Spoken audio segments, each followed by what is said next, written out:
La vie semble parfois parfaite vue de l'extérieur. On se lève le matin, on fait ce qu'on a à faire, et les autres nous perçoivent comme organisés, responsables, voire même épanouis. Tout est comme il se doit.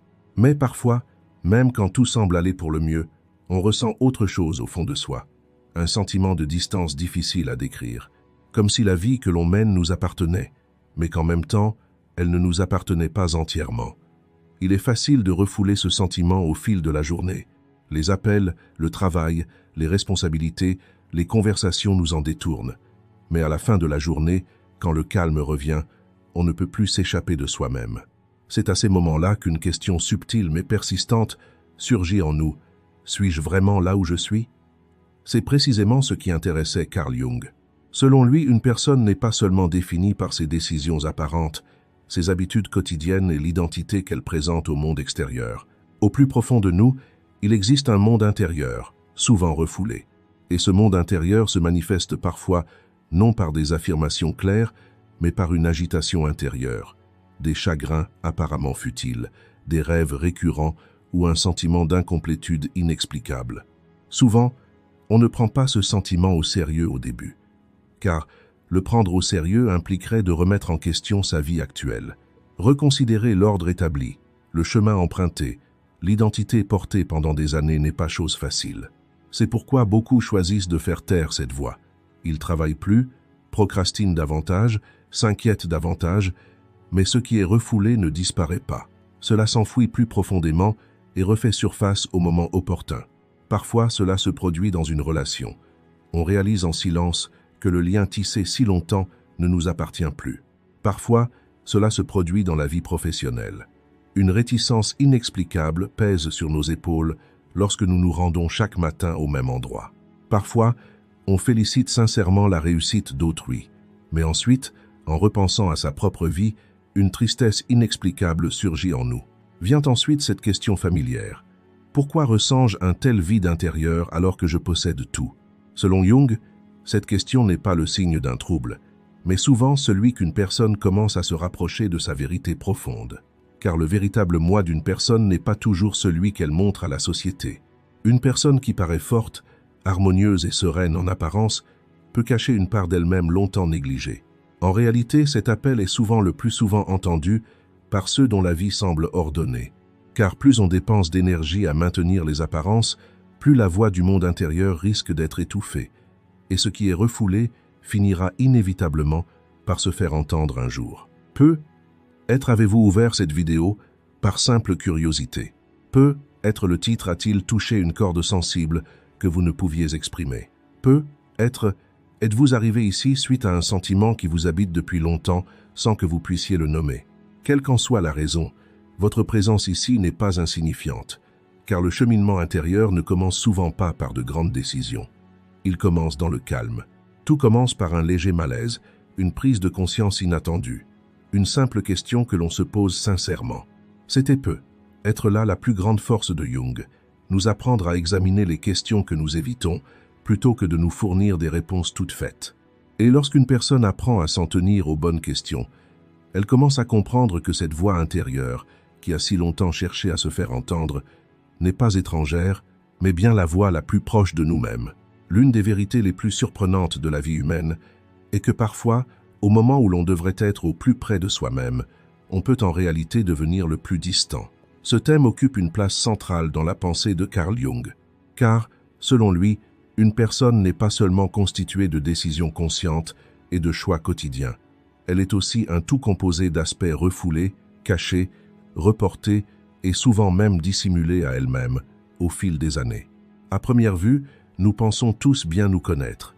Nous pensons savoir ce que nous aimons, avec qui nous nous entendons bien et ce qui nous met mal à l'aise.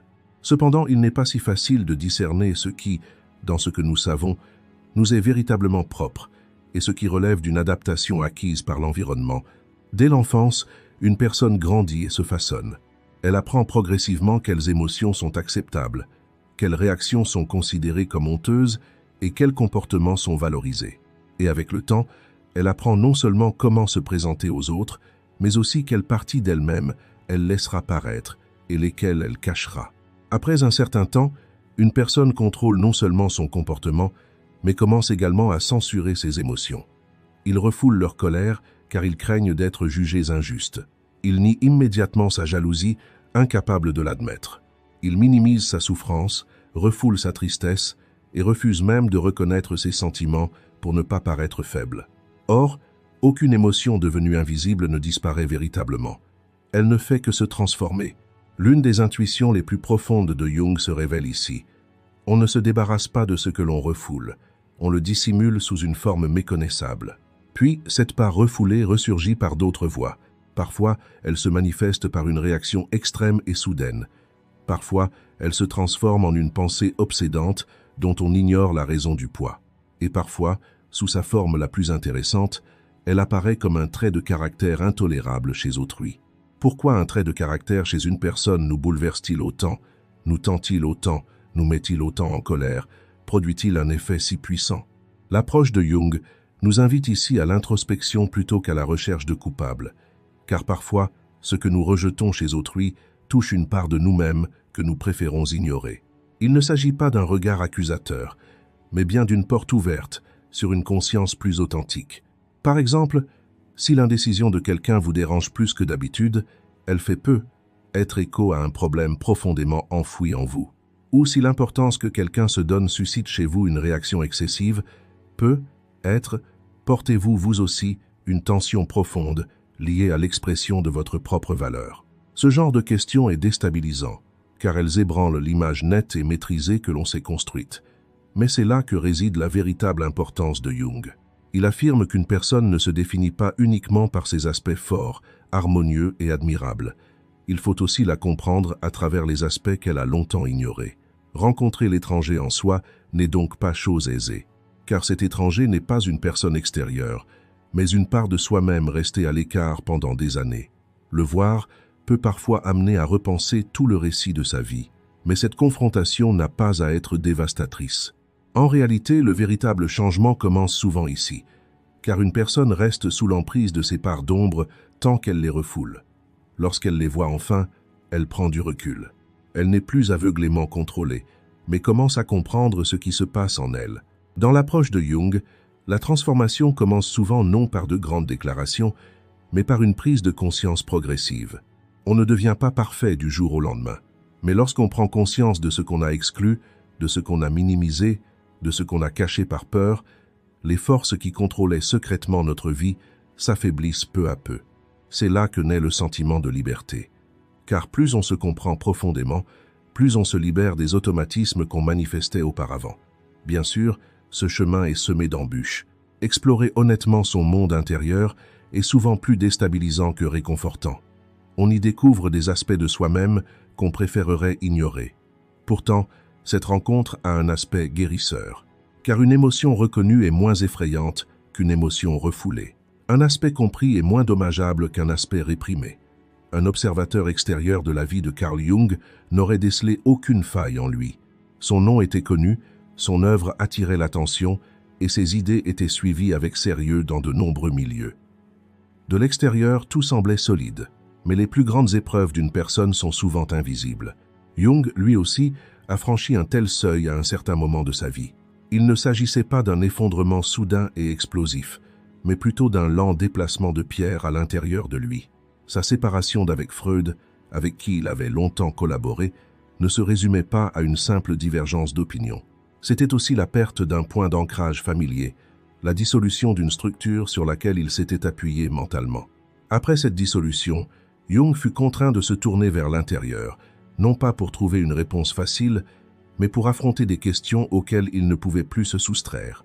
Durant cette période, il consigna ses rêves, prit au sérieux les images qui surgissaient de son fort intérieur et observa attentivement ses propres mouvements mentaux. Il se transforma, passant d'un penseur se décrivant de l'extérieur à un homme forcé de plonger au cœur de ses propres ténèbres. C'est précisément pourquoi les idées de Jung restent pertinentes aujourd'hui, car elles ne sont pas de simples théories, mais aussi des expériences vécues. En réalité, il serait incomplet de penser que cette histoire appartient uniquement à Jung, car il y a des moments dans la vie où tout continue, mais où plus rien ne semble pareil. Parfois, on s'en rend compte après une perte. Parfois, c'est lorsqu'un travail exercé pendant des années nous paraît soudainement étranger. Parfois, c'est lorsque, même en l'absence de problèmes apparents, un vide inexplicable apparaît en nous. À ce moment-là, beaucoup le confondent avec une dépression nerveuse. Mais il s'agit peut-être de l'appel d'une voix intérieure longtemps refoulée. Jung ne voyait pas ces moments comme de simple détresse ou un effondrement. Selon lui, c'étaient les portes par lesquelles une personne commence à s'approcher de sa propre vérité, car à certains moments, on se demande pour la première fois si les rôles que l'on a endossés jusqu'alors nous appartiennent vraiment. Les attentes familiales, les choix approuvés par la société, les habitudes entretenues pour paraître fort à un certain point, même si tout cela semble suffisant, il se peut que ce ne soit qu'une illusion. Et lorsqu'une personne commence à ressentir le décalage entre la vie qu'elle s'est construite extérieurement et son être intérieur, il devient difficile de continuer à vivre comme avant.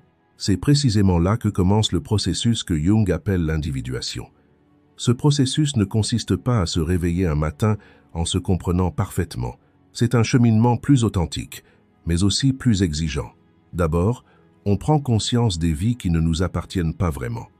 Ensuite, on commence à discerner les choix faits, non par volonté, mais pour obtenir l'acceptation. Ce n'est pas facile. En fait, cela nous ébranle souvent. Mais ce choc est précieux.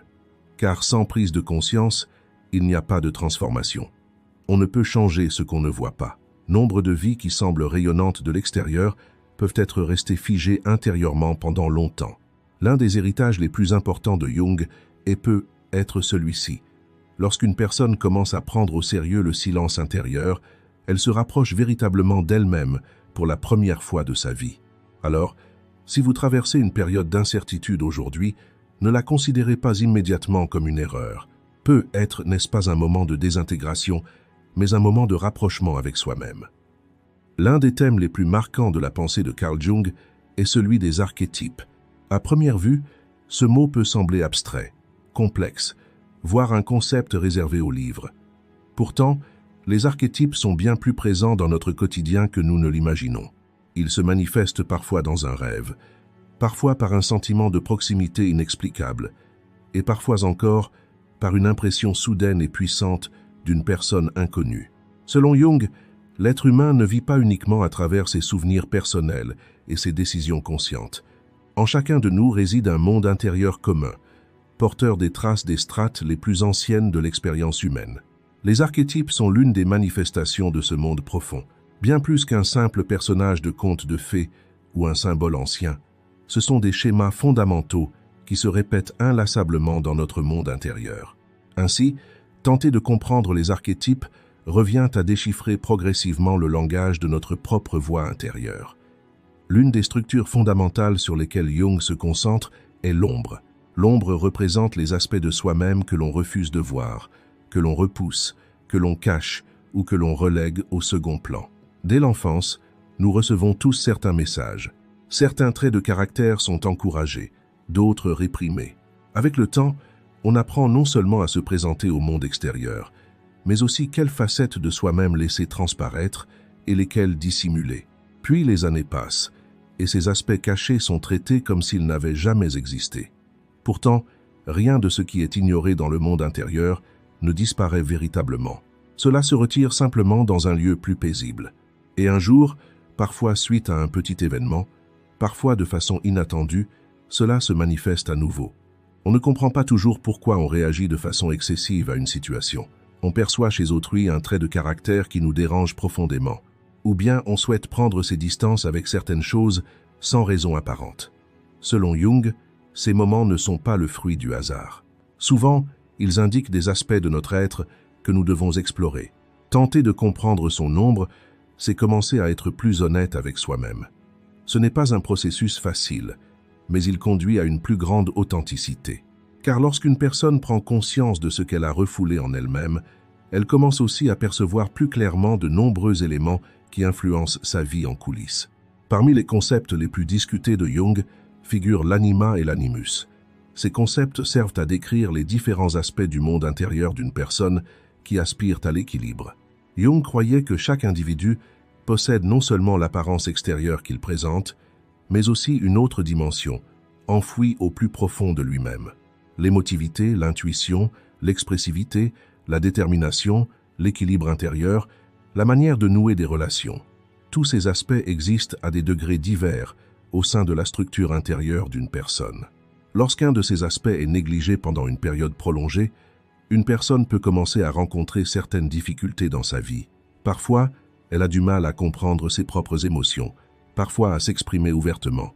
D'autres fois encore, elle se retrouve constamment prise dans des schémas relationnels similaires sans en comprendre pleinement la raison. Ce que Jung souhaitait transmettre, ce n'est pas un jugement sur ces aspects de la personne, mais leur reconnaissance et la conduite vers un tout plus harmonieux. Car on ne peut atteindre un équilibre intérieur plus mature qu'en se concentrant uniquement sur un aspect, mais en commençant à reconnaître les différentes facettes de sa personnalité. De plus, Jung aborde un autre aspect important, la persona. La persona est l'image que l'on projette en société. Les rôles que nous jouons au quotidien, les responsabilités que nous assumons, l'image que nous voulons projeter, tout cela est lié à la persona. La persona n'est pas entièrement négative. Nous avons tous besoin de certaines façades sociales pour fonctionner. Cependant, le problème survient lorsqu'une personne confond cette apparence extérieure avec son être véritable.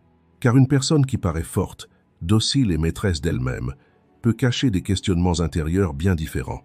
C'est précisément le point que Jung souligne. Il arrive qu'une personne paraisse sereine et stable aux yeux des autres, tout en étant intérieurement en rupture avec elle-même. Il est donc essentiel d'écouter non seulement son rôle extérieur, mais aussi la voix intérieure qui sommeille derrière. Les archétypes prennent alors toute leur importance, car ils nous permettent de ressentir non seulement qui nous paraissons être, mais aussi qui nous aspirons à devenir. Dans la pensée de Jung, au centre de toutes ces dimensions se trouve l'essence. C'est dire une compréhension plus holistique de soi. C'est en ce centre que les différents aspects de la personne peuvent s'unir harmonieusement. Le processus que Jung nomme individuation est en réalité un long cheminement intérieur vers cet état. Au cours de ce cheminement, la personne prend d'abord conscience de ses masques, puis commence à percevoir les aspects qu'elle a refoulés et enfin s'efforce de reconnaître les déséquilibres qui la caractérisent. Ce processus ne se déroule pas instantanément, ni ne progresse avec des réponses toutes faites. Il se construit plutôt à travers un examen attentif et sincère de son monde intérieur. Lorsque vous fermez les yeux la nuit, un autre aspect de votre être s'éveille. L'attention, l'ordre et la maîtrise qui vous ont soutenu durant la journée s'estompent peu à peu. Ainsi, des émotions refoulées, occultées ou ignorées deviennent plus visibles. C'est précisément de là que vient l'importance que Carl Jung accordait aux rêves. Selon lui, les rêves sont l'un des moyens par lesquels notre monde intérieur s'exprime. Autrement dit, les images qui apparaissent pendant le sommeil ne sont pas de simples scènes aléatoires, mais des reflets symboliques de processus profonds à l'œuvre en nous. Certaines tensions, émotions inassouvies ou problèmes intérieurs non résolus, passés inaperçus durant la journée, peuvent ressurgir la nuit sous une autre forme. Par conséquent, les rêves ne doivent pas être perçus comme une source d'inquiétude, mais comme un signe qui semble rétablir l'équilibre intérieur. Lorsque la conscience se focalise trop intensément sur un seul aspect durant la journée, le monde intérieur crée une sorte de mouvement complémentaire la nuit, en mettant en lumière d'autres éléments. C'est là que réside le sens des rêves. Parfois, même l'absence totale de souvenir de ces rêves peut être source de réflexion. Peut être le rythme effréné de la journée est-il tel que les traces nocturnes s'effacent avant l'aube. Peut être cette personne est-elle coupée de sa voix intérieure depuis longtemps. Dans l'approche de Jung, c'est également un signe important. Alors, pourquoi les rêves s'expriment-ils par symboles plutôt que par des phrases claires? Parce que le langage du monde intérieur diffère de la logique directe de l'esprit quotidien. Les rêves créent souvent une image, suscitent une sensation et instaurent une atmosphère plutôt que de transmettre une idée. De même qu'un enfant trouve un autre moyen d'exprimer ce qu'il ne peut dire avec des mots, par le dessin, le monde intérieur se révèle souvent non par des explications directes, mais par des images.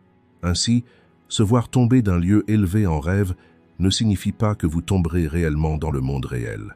Mais ce symbole peut traduire un sentiment d'instabilité dans un domaine de votre vie, une peur de perdre le contrôle ou un sentiment d'insécurité. Se voir constamment en train de courir après un objectif ne décrit pas seulement un sentiment d'urgence. Parfois, cela peut être le signe d'une pression liée à l'incapacité de suivre le rythme de la vie quotidienne, à l'effort de se conformer aux attentes ou à un sentiment intérieur d'inadéquation. Voir des lieux étrangement familiers, même sans y avoir jamais mis les pieds, est également significatif. Selon Jung, Les espaces oniriques peuvent souvent représenter différentes zones de la structure psychique. Un sous-sol faiblement éclairé symbolise un aspect longtemps négligé. Un paysage dégagé et vaste peut suggérer une possibilité encore inexplorée. Bien sûr, il ne s'agit pas de réponse définitive. Chaque symbole onirique acquiert une signification en lien avec la vie, les émotions et l'état d'esprit du rêveur à ce moment précis. C'était l'un des points essentiels de la pensée de Jung. Au lieu d'interpréter les rêves à l'aide de formules toutes faites, chaque rêve doit être considéré comme une image intérieure unique. Jung a notamment insisté sur la récurrence des rêves. Si un même thème revient sous différentes formes au fil des années, si des émotions similaires se manifestent constamment dans les rêves, il se peut qu'un message intérieur mérite d'être pris en compte. C'est comme si quelque chose qui cherche à se faire remarquer frappait sans cesse à votre porte, de différentes manières. Le monde intérieur ne reste pas silencieux lorsqu'on l'ignore. Il se manifeste souvent davantage.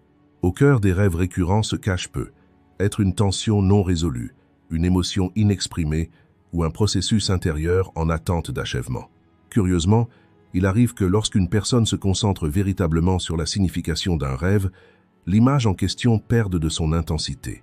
Lorsque le message intérieur est compris, l'effet de la répétition peut également s'atténuer.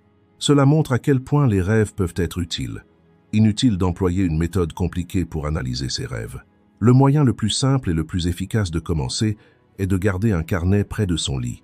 Il est précieux de noter ce que vous avez vu dès votre réveil, tant que les détails du rêve sont encore vifs.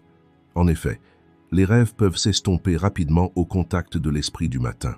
Prendre son téléphone, penser à ses projets pour la journée, ou même attendre quelques minutes suffit à disperser de nombreux détails. C'est pourquoi les premières minutes sont si précieuses. Inutile de tout expliquer immédiatement.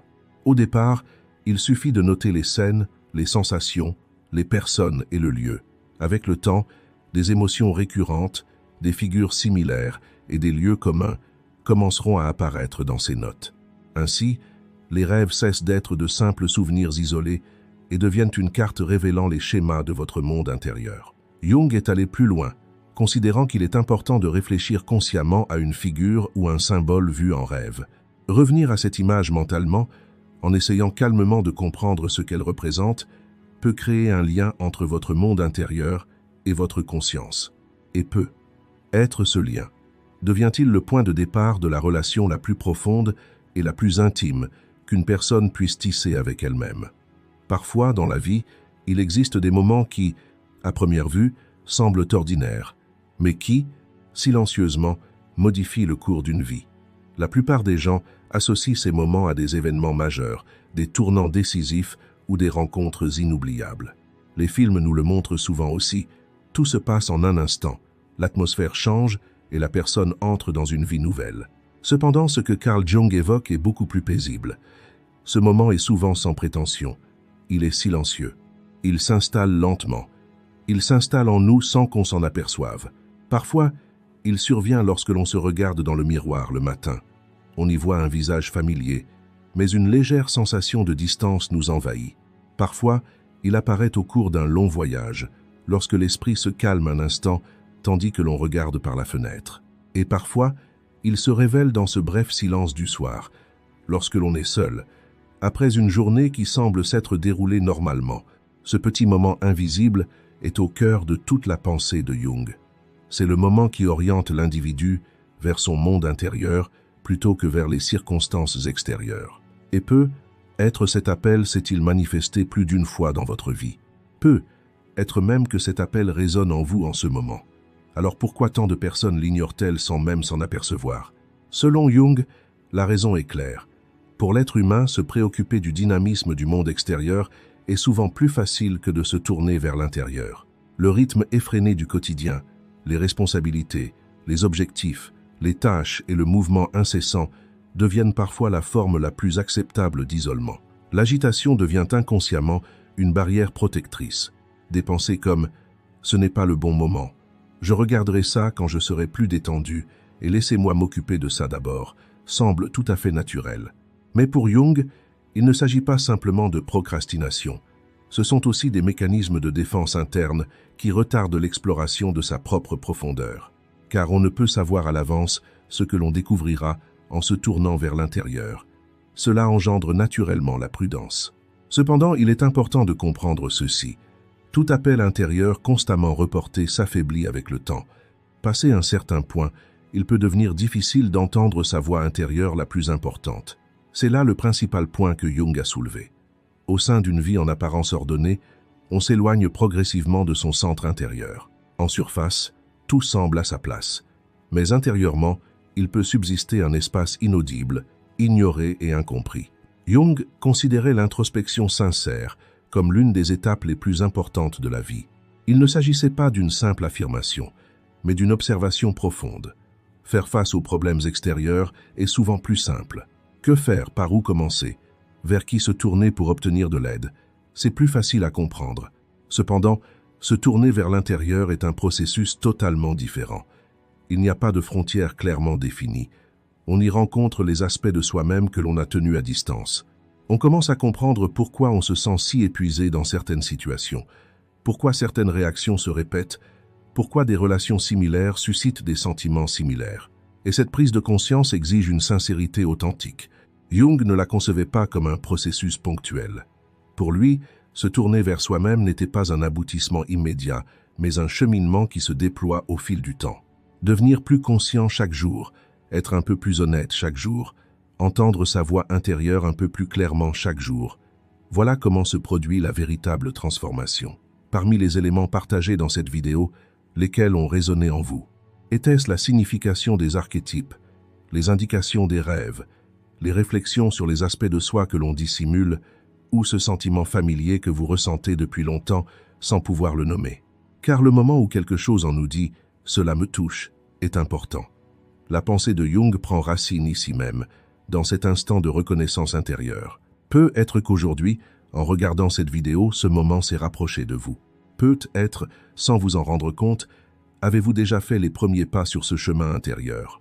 L'idée fondamentale que Jung a cherché à transmettre tout au long de sa vie était la suivante.